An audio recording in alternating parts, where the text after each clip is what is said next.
আপনাদের অনেক অনেক শুভেচ্ছা ও ভালোবাসা জানিয়ে শুরু করছি অনুষ্ঠান খেলার জগৎ।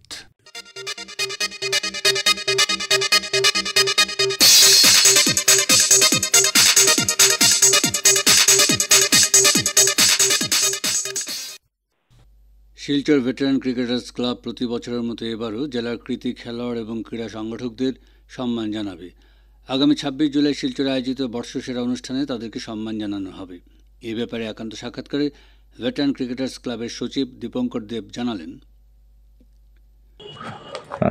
শিলচর ভেটারান ক্রিকেটার্স ক্লাব প্রতি বছরের যা করে যাচ্ছে, এবছরও সেম বর্ষসেরা অনুষ্ঠানটি করছি আগামী 26 জুলাই 2025 স্যাটারডেতে।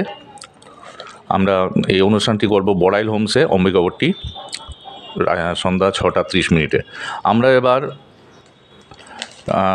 রেখেছি 17 জনকে আমরা সম্মানিত করব খেলোয়াড়কে। শুধু ক্রিকেট বলে নয়, নানান ইভেন্টসও আছে। তার মধ্যে 5 জন আমরা life time achievement sports organiser, যারা দীর্ঘদিন ধরে ক্লাবের সঙ্গে জড়িত, অর্গানাইজ করে যাচ্ছে, তাদেরকেও আমরা সম্মানিত করব।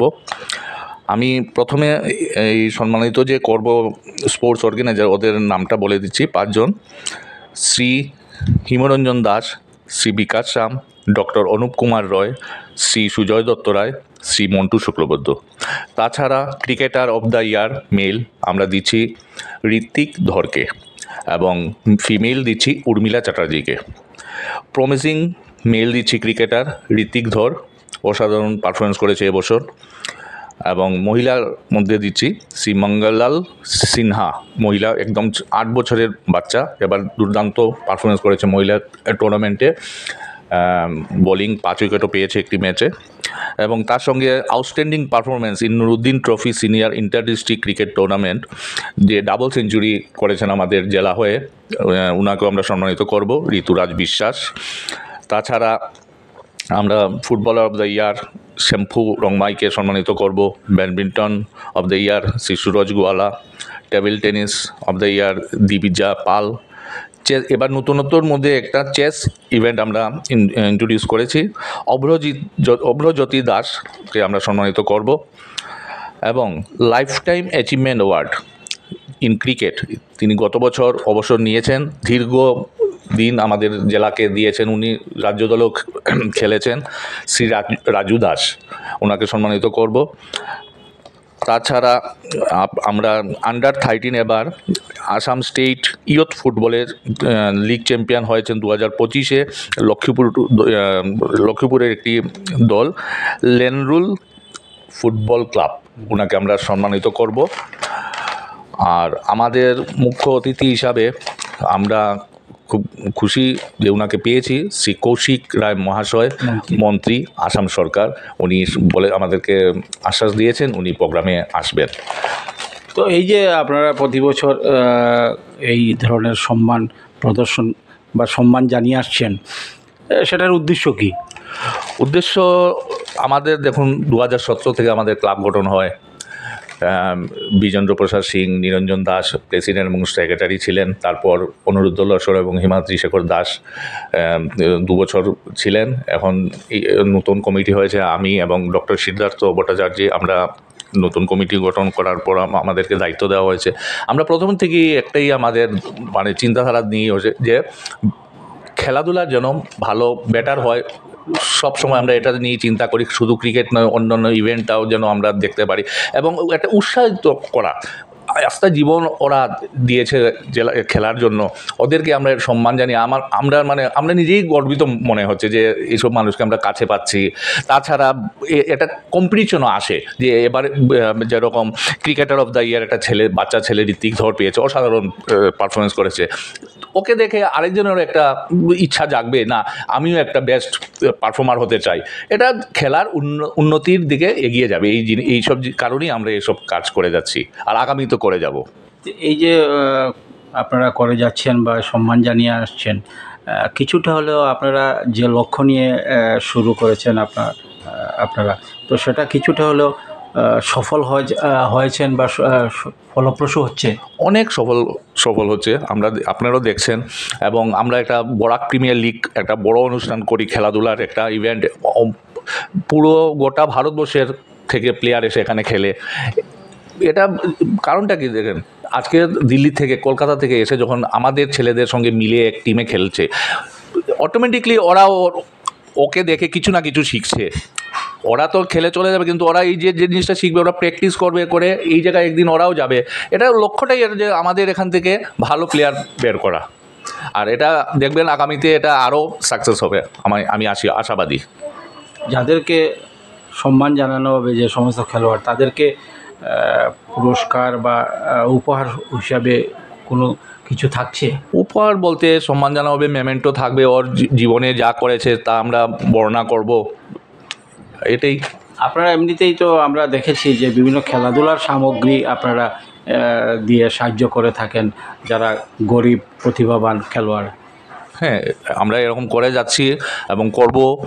এবং সামনে আসছে স্পোর্টস ডে, এটাতে আমরা এটা ভাবধারা আছে কিছু এটা করার। এটা যদি দেখি এরকম নিডি আছে, আমরা সাহায্য করব। সব মিলিয়ে খেলাধুলার উন্নতি এবং প্রতিভাবান খেলোয়াড়দের উৎসাহের জন্যই এই। ডেফিনেটলি আমরা সবসময় একটাই মোটিভ আমাদের, আমরা এক্স ক্রিকেট প্লেয়ার এই টিমটা, এই দলটা, মানে বলতে ক্লাবটা গঠন করেছিলাম 2017 সালে।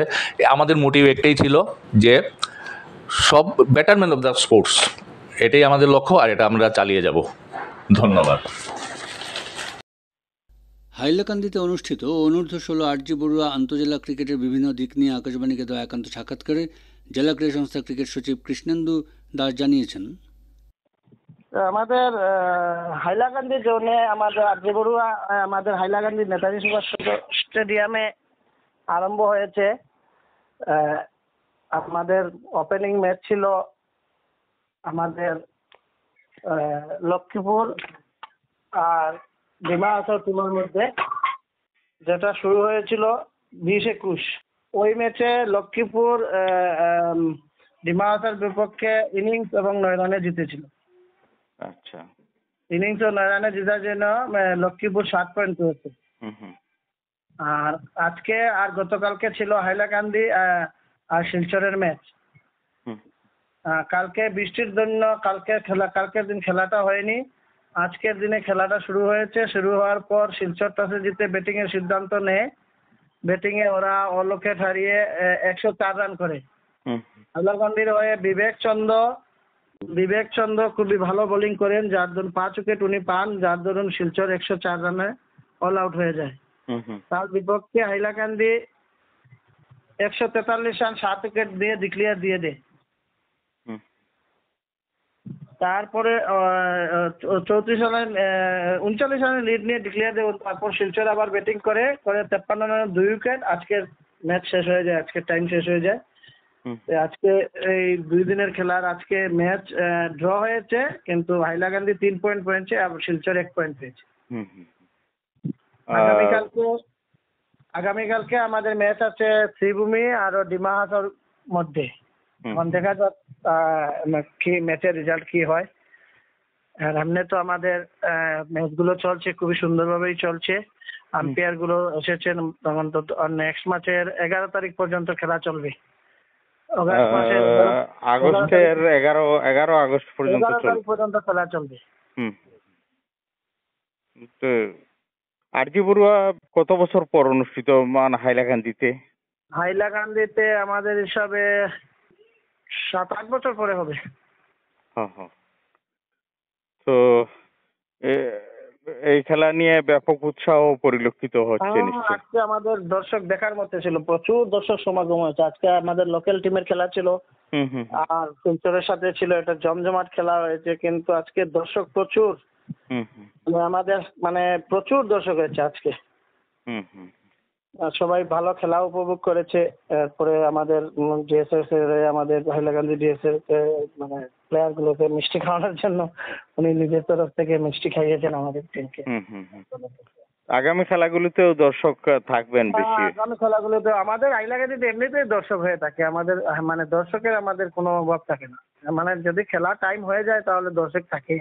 বিকাল দিকে বিকাল দিকে মানে 2-2-2:30টার পরে প্রচুর দর্শক হয় আমাদের।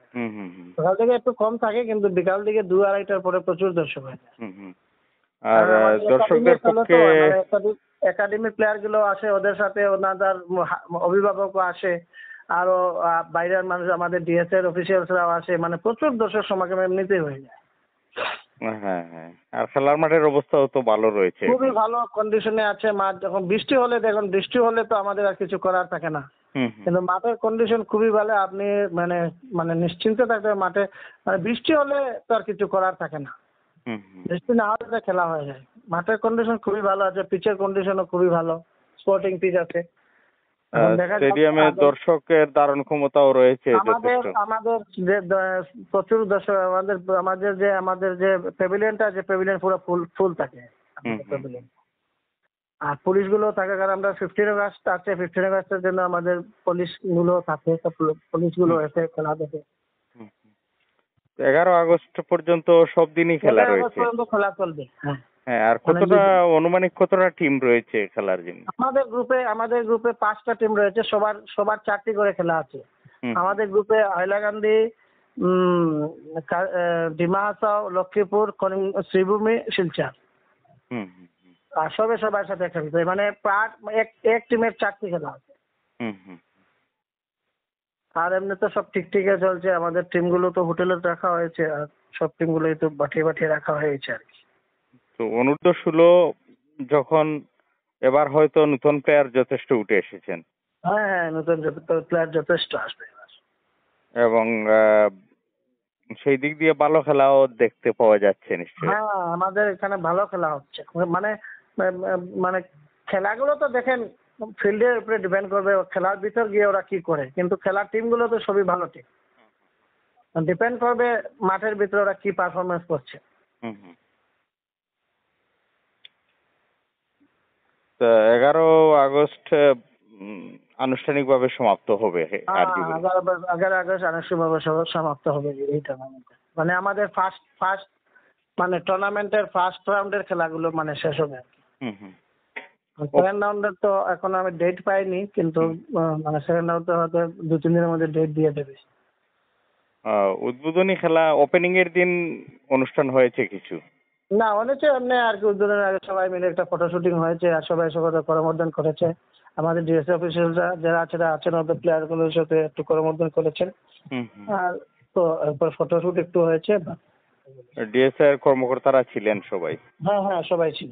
অনুপ ভট্টাচার্য 80-র দশকে করিমগঞ্জ জেলার একজন প্রখ্যাত খেলোয়াড়। তিনি ক্রিকেটের পাশাপাশি ফুটবলও খেলতেন।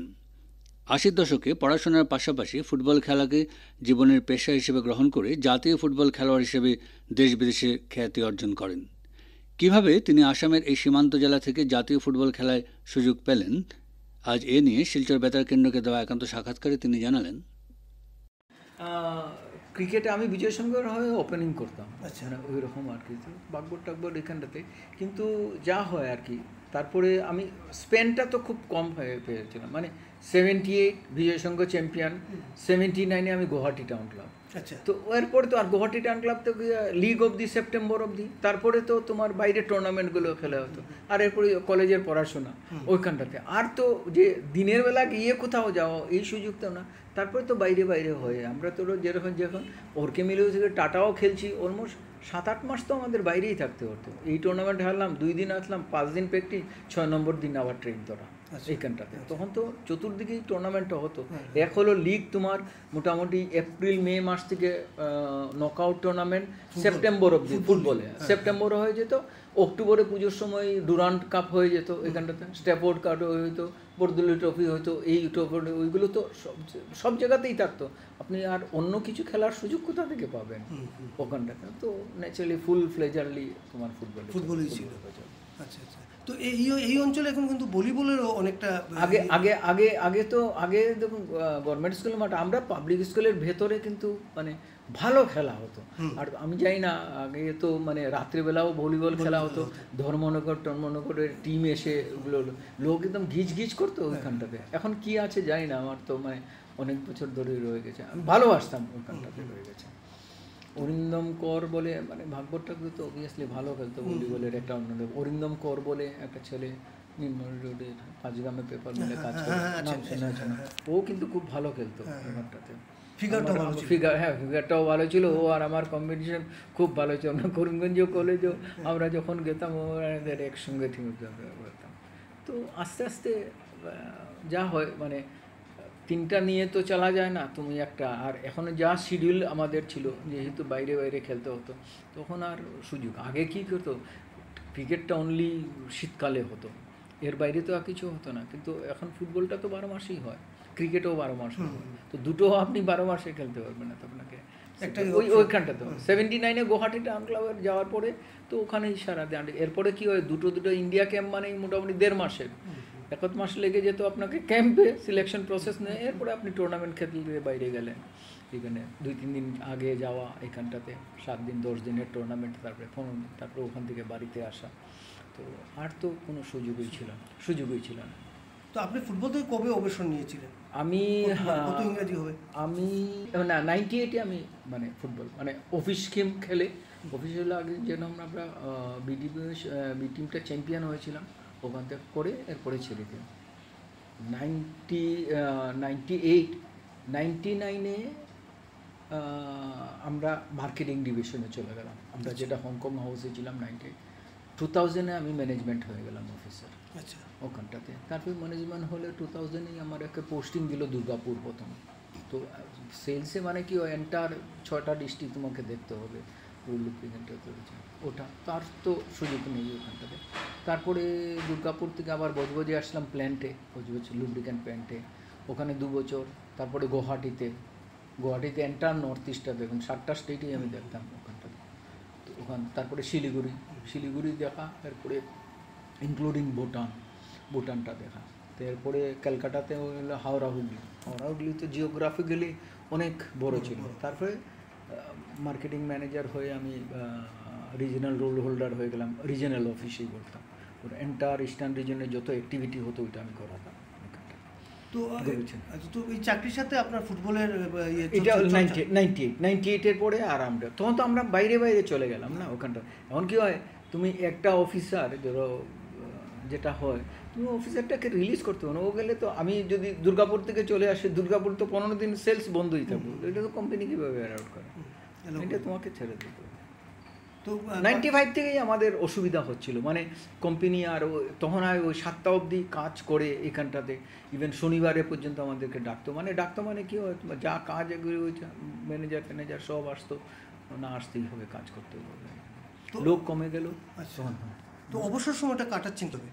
এখন দেখুন, আমার হলো অফিসের যখন রিটায়ার করে গেলাম ওখানটাতে, প্রথম তো মেয়ের বিয়ে নিয়ে একটু ব্যস্ত ছিলাম, কিন্তু তবুও আমার কি হয়, কিছুটা আমি প্রথম 1-2 কোম্পানি আমাকে ডেকেছিল ওখানটাতে, তো আমি 2-3 মাসও ছিলাম। কিন্তু একটা হলো ধরো যে কোম্পানিগুলো, আমরা একটা এথিক্যাল কোম্পানিতে কাজ করেছি, যে আমাদের গাইডলাইন্স আছে, ওই গাইডলাইন্স মেনে আপনাকে করতে হবে, মানে সে চেয়ারম্যানও ওই গাইডলাইন্স মানতো, আমরাও মানতাম ওইখানটা, ওর বাইরে আপনি যেতে পারবেন ওখানটাতে। কিন্তু ওইসব কোম্পানিতে কোনো গাইডলাইন্স নেই, মানে চিটিং মানে বেসিক্যালি ফলস বলা, কমিটমেন্ট করা, এইখানটাতে করা। তো ওইটা বিবেকে বড় লাগছিল যে ভাই এটা তো রিয়েল, তো এটা না এই জায়গাটা। তো আমার মানে কথা বলছিলাম যে কেন আপনারা করছেন বা এইখানটাতে, ওদের কনসেপ্ট আলাদা, আমাদের কনসেপ্ট আলাদা এখানটাতে। তো আমরা কি হয়, ধরো অডিট ফেস করতাম, internal audit, external audit face করতাম। তো আমরা অনেক কিছুই জানতাম যে কীভাবে হয় করতে, যে আপনি গাইডলাইন্স করুন, ওইভাবে চলুন, এটা ভুলও গাইডলাইন্স হলে আমরা কিছু বলবো না, কিন্তু অ্যাজ পার গাইডলাইন্স আপনাকে চলতে হবে। অ্যান্ড ইউ আর সোল, আমরা কী হয় SAP-তে কাজ করতাম, আপনি হয়তো জানেন ওখানে সিস্টেম ওরিয়েন্টেড এইখানটাতে, যে আপনার অথরাইজেশনই আপনি ওইখানে হয়ে গেল, আপনি বললেন আমি জানি না কিছু, কিন্তু আপনার অথরাইজেশনই করতে হবে, আপনারই দায়িত্ব। তো আমাদের ওই রকম ব্যাপার ছিল যে দায়িত্ব আপনি এইভাবেই করতে হবে। তো ওটা তো কাউকে করা যায় না এইখানটাতে। তো সেইভাবেই আমরা আর মানে বাইফার্কেট করতে পারিনি, যে তখন দুটো তো বললাম না, এইগুলো করে কোনো লাভ নেই, মানে বেসিক্যালি ফিনান্সিয়ালিও কোনো কিছু ইনভলভমেন্ট করতে হয়। তো কিছুটা অ্যাডভাইসার আসে এইখানটাতে, যে ওই মার্কেটিং আপনি সেমিনারে জয়েন করুন। তো জয়েন করলাম, শুনলাম, কিছু বললাম, ওইখানটাতে ফ্রি অফ কস্ট থাকে এইখানটাতে রয়েছে 1টা-1.5টা অবধি। তারপরে লাঞ্চ টাঞ্চ করলাম, একটু টিভিতে খেলা টেলা দেখলাম। 5:30-6টার সময় আমার বাড়ির সামনে একটা পার্ক আছে, প্রায় 650 মিটারের রেডিয়াসে। ওখানে around half an hour 45 minutes হাঁটলাম। পাশে আমার ক্লাব আছে, ওখানে জিম আছে, জিমে গিয়ে একটু এক্সারসাইজ করলাম, করে আসলাম 8:30-9টার সময়। একটু চা টা করলাম, মিসেসের সঙ্গে সময় কাটালাম, 9:30-10টার সময় ডিনার করলাম, মোটামুটি 11টার সময় বিছনায়। তো আমার কোনো অসুবিধা নেই, পাড়ার ছেলেরও আছে। আর আমি 3টা আমাদের এনজিও আছে। এটা পুরুলিয়াতে একটা একাডেমি, এটা রিদম বলে একটা আছে। তো ওরা প্রচুর কাজ করে ওইখানে, ভিলেজের পুকুর থেকে ধরে, বাড়ি থেকে ধরে, তারপরে টয়লেট থেকে ধরে সব কিছুই ওরা করে ওখানটা করে। তো আমরা অ্যাক্টিভলি ইনভলভ হই ওইটার মধ্যে। তো একাডেমিটা মোটামুটি আমি শুরু করেছিলাম ওখানটাতে, এখন 2টো সিনিয়র ছেলেকে দিয়ে ওরা চালায়। তো আমি বছরে 2বার যাই, জানুয়ারি মাসে যাই, আর একবার 14 তারিখ অগাস্ট মাসে যাই। 15 তারিখ ওদের একটা স্বাধীনতা দিবসের কিছু একটা ফাংশন টাংশন হয়। তো এটা অনেক লোক টোক আসে ওইখানটাতে, ফুটবল ম্যাচ ট্যাচ হয় ওইখানটাতে। ওই 14 তারিখ গিয়ে 15, 16 তারিখ, 17 তারিখ বের করি। তো কিছুটা দিই। আর আরেকটা যেটা এনজিও আছে এইখানটাতে, আমরা 4 বন্ধু মিলে, 4টা-5টা বন্ধু মিলে, মিসেসের মানে বন্ধুর মিসেস, ওরা মিলে আমরা একটা গ্রাম চয়েস করি যারা ফিনান্সিয়ালি খুব ভীষণ। পুজোর আগে আমরা মোটামুটি পুরো গ্রামটা 150-200 জন মানুষকে আমরা খাওয়াই আর কাপড় দিই, মানে পুরোটা। তো ওইটা মানে 1 মাস ধরে প্রিপারেশন থাকে এইখানটাতে, কাপড় কিনিয়ে না। প্রথম তো ইনিশিয়ালি একটা ভিজিট করে ওরা মেজারমেন্ট সব কিছু নেওয়া, ছেলে মেয়ে বাচ্চা সব কিছু নিয়ে আসা। তারপরে ওখানটাতে বাড়িতে এসে এরপর পুজোর সময় কাপড়গুলো নিয়ে ওই জায়গাতে যাওয়া, ডিস্ট্রিবিউট করা কাপড়, খাওয়া দাওয়া করা, তারপর পরের দিন ব্যাক করা। তো এটা কি হয় মানে জানি না কতটুকু ওই সব জায়গাতে মানে খালি পায়েই চলে, মানে ওদের কাছে জুতো এফোর্ড করার কোনো কিছু নেই। আর ভাত খাওয়া মানে খালি ভাত খায় ওরা, সবজিও ওদের নেই। তো এখন আমরা যেরকম হয়ে গেছে, আমরা ওই চাষ ভেন্ডি, এই আলু, ওইগুলো দিয়ে করাচ্ছি। তো আস্তে আস্তে ওরা করছে। স্কুলও হয় ওদের মধ্যে। আবার যেরকম পুরুলিয়াতে আমরা একটা তীর মারার ওটা গ্রাউন্ড তৈরি করে দিয়েছি, ওখানে ওরা মেয়েরা পড়তে পারে। একটা কালচারাল ধামামা, যেটা বাজনা টাজনা, ওদের একটা ক্লাস হয় ওখানে শনি রবিবার, ওখানে মধ্যে ওরা ফাংশন করতে যায়। তো কিছুটা ওরা স্বাবলম্বী হয়েছে, ওইখানে পয়সা আর্ন করা যাচ্ছে। আর বাকিটা আমরা সাপোর্ট, আমাদের কিছু ভালো বড় ডাক্তাররা আছে যারা নিঃশব্দে কাজ করে, আমাদের লোকও যারা আছে এইখানটাতে ফিনান্সিয়ালি আমরা করি, সাপোর্ট করি। আর এরপরে ওইগুলো গিয়ে নিয়ে আসি। তো 3টা, এটা একটা মনের একটা শান্তি থাকে, যে ওই যে কোনো কাপড় দেওয়ার পরে বুকে জড়িয়ে থাকে ওই লোকগুলো, ওইটা দেখলেও অন্য রকম থাকে। তো ঠিক আছে, 3টা যেটা এনজিও ওদের কাজ করে, আমরা আমাদের তরফ থেকে যতটুকু ফিনান্সিয়ালি বলো বা যে কোনো হয় সেটা আমরা গিয়ে সাপোর্ট করি ওখানে। আর একাডেমিটা যাচ্ছে ওখানে, এই 15 তারিখ যাব, আবার কিছু বল নিয়ে যাই আমরা, 6টা-8টা বল গিয়ে দিই এখানটাতে। আর একটু দেখি কীভাবে কতটুকু ইমপ্রুভ করছে আর কি। তো এই জেলার ফুটবল উন্নয়নের জন্য আপনি কিছু করার আমার তো দেখুন একটা জিনিস হলো, আমরা যেমন এক অমিত বত্রের সঙ্গে আমাদের খুবই ক্লোজ, আর এজ এ মানুষ হিসাবে অনেক বড় মানুষ, এটা মানে অনস্বীকার্য। অমিতদার মানে এখন অবধি কোনো কিছু গিয়ে অমিতদাকে বললে একবার অমিতদা কালকে আসতে হবে, ও চলে আসে ওইখানটাতে। আমাদের কাছে লোক আছে ওইখানটাতে যারা নিঃস্বার্থভাবে আমরা যদি বলি চলে আসবে। কিন্তু যারা আছে এইখানটাতে ওরা তো করতে হবে না ওখানটাতে। একটা টিম, আমি যে কোনো টিমকে যদি গিয়ে বলি, আমাদের অতনু ভট্টাচার্যের সঙ্গে আমাদের খুব ভালো সম্পর্ক আছে এইখানটাতে। আমরা ধরো গেলাম কোনো খেলা দেখতে, এখানে চলে আসি, সেখানে গেলাম, বিকেলবেলা বসে একটা টেন্টে গিয়ে কথাবার্তা বললাম, চাটা খেলাম ওইখানটাতে। সব টিমের ব্যাপারে, কে কোন টিম চলছে, কে কোনো করে চলছে। অমিতদার একটা ছোটো ভাই আছে, ও 3টা-4টা মডার্ন সিনেমা ওদের মেম্বার, একদম এক্সিকিউটিভ মেম্বারে। তো ওরা যদি বলে টিম চলে আসবে, অনলি যে ওদেরকে প্রপার রেসপেক্ট, ফিনান্সিয়ালি যেটা ওইটা তোমাকে কমিটমেন্ট করতে হবে। কারণ এগুলো কি সম্মানের প্রশ্ন। আমি যাকে বলবো ও আমি বলেছি বলেই ও চলে আসবে, বা অমিত বদ্র যদি বলে তো আর কিছু বলবে না, ওরা চলবে। এইখানে কি প্রপার পাবে সেটাই গ্যারান্টিটা খেতে হবে। ব্যাপারটা ওই জায়গাটাতে হয়ে গেছে। এখানে যদি হয় এটা ভালো, যে কোনো কোচই যদি বলো, আমার মনে হয় না কাউকে মানে বললে, আমি যদি বলি যে ঠিক আছে 10 দিনের জন্য ওই লোকটাকে তুমি কথা বলো এখানটাতে, ও লোকটা খুব ইন্টারেস্টে থাকে, ও লোক ব্যানার্জি তো থাকে, নিয়ে আসা যায়। কিন্তু এখানে কোথায় তোমাকে করতে হবে, তুমি আমাকে বলো, আমি যতটুকু আমার সাপোর্ট করার আমি করে দেবো। কিন্তু এইখানের জিনিসটা তো আমি এখানে এসে করে তো ওইখানটা তো পারবে না। তো স্থানীয় সংগঠনকে এগিয়ে আসতে হবে। তুমি পয়সা করে দিয়ে তুমি প্রথমবার টুর্নামেন্ট করো, আর এখন কি এই টুর্নামেন্টগুলো কমে গেছে। আর কি জন ফাগনা ওইসব যেখানে আসামে বিভিন্ন জায়গাতে, সব জায়গাতেই ওগুলো ওই টুর্নামেন্ট, মানে ISL IPL নিয়েই সবাই ওইখানটাতে রয়ে গেছে। তো তুমি করো, যদি একটা ভালো হয় সবাই ইন্টারেস্ট থাকবে, ঠিক আছে এইখানটাতে রয়ে গেছে। আজ যদি 20-25 হাজার লোক এসে দেখে এখানটাতে, এটা অন্য ধরনের হয়ে যায়। পয়সা করে দেখুন কোনো ব্যাপার না, ওইগুলো এসেই যায়। আজ একটা আমি ওই কালকেই বলছিলাম যে দুর্গাপূজা ক্যালকাটাতে হয়, একটা দুর্গাপূজার বাজেট আইডিয়া আছে আপনার? 5 কোটি টাকা বাজেট ওর বিষয়ে। কোথা থেকে আসে? ওর পকেট থেকে আসে না, লোক কাছে দেওয়ার আর কি চেয়েছেন। তো ব্যাপারটা ওইখানটাতে হয়ে গেছে যে ইভেন্টসটা করো। আমার যদি 10 টাকা থাকে, আমি 10 টাকাই টুর্নামেন্ট করবো। এরপরে বছর কিন্তু 10 টাকা হবে না, ওটা 15 টাকায় যায়। তো ওইটা তো প্রথম তো করুক, আজ না কাল না পরশু দিন। এইটাকে করতে গেলে কিন্তু করতে হবে। আমি মৃণালকেও বলছিলাম যে বাঁদিকে, যে মাঠের বাঁদিকে একটা পুরো লেভেল করে, রোল সলিড করে, ছোট একটা পোস্ট করে বাচ্চাদের তো শুরু কর 8 থেকে 10 বছর। এখানে সকালবেলা বা শনি রবিবারে কর, যে ঠিক আছে অফিস স্কুল আছে, এই আছে, শনিবারে সকাল না হলে বিকাল একটা দিকে হয়। 10টা 20টা ছেলেকেও যদি করিস, কিছুটা হলেও তো এগিয়ে যাবে। কে করবে? আমরা তো মানে ধরো ওই এখন ঠিক আছে অবসর, আগে তো এত বছর মানে সেলসে মানে কি 2 দিন ছুটি পাওয়া মুশকিল হয়ে যেত, তো আসতে পারি না। আর এই বাড়িটা এটা মানে যা হয়, বাবা আমাকেই দায়িত্ব দিয়ে গেছেন আর কি। যাই না, আমার 5 ভাই 2 বোনের মধ্যে যে আমি বললাম বাবা আমার এইখানে এই ঘরে বসেই কথা, বাবা আমাকে কেন বলছো বলছেন, বলে কাজ তো তোকেই করতে হবে। আর 98 থেকে এখন 27 বছর ধরে এই সামনে বিল্ডিংটা এগ্রিমেন্ট থেকে ধরে, ভাড়া থেকে ধরে সব কিছু, এখানে যদি কোনো কিছু খারাপ হয় সেটাও আমি করতে পারছি। আর মানে আর মানুষও বলে, আর আমারও মনে হয়েছে যে ভগবান হয়তো আমাকে দিয়ে করাচ্ছে। এটা অনেকে কম সুযোগ পায় করার জন্য, যে কোনো ক্ষেত্রে। যে আপনি করছেন বলে এইখানটাতে আপনাকে কেউ দিয়ে করাচ্ছে, কোনো একটা উদ্দেশ্য শক্তি দিয়ে করছে, ওটা নিজেকে ভাগ্যবানকে যে অনেকে সুযোগ হয় না। তো আমারও পুরো ইচ্ছা আছে যে যদি কোনো মধ্যে যদি কিছু করার হয়, আমি এক পায়ে রাজি করতে পারি, কিন্তু অর্গানাইজারকে ওই প্ল্যাটফর্মটা আমাকে দিতে হবে।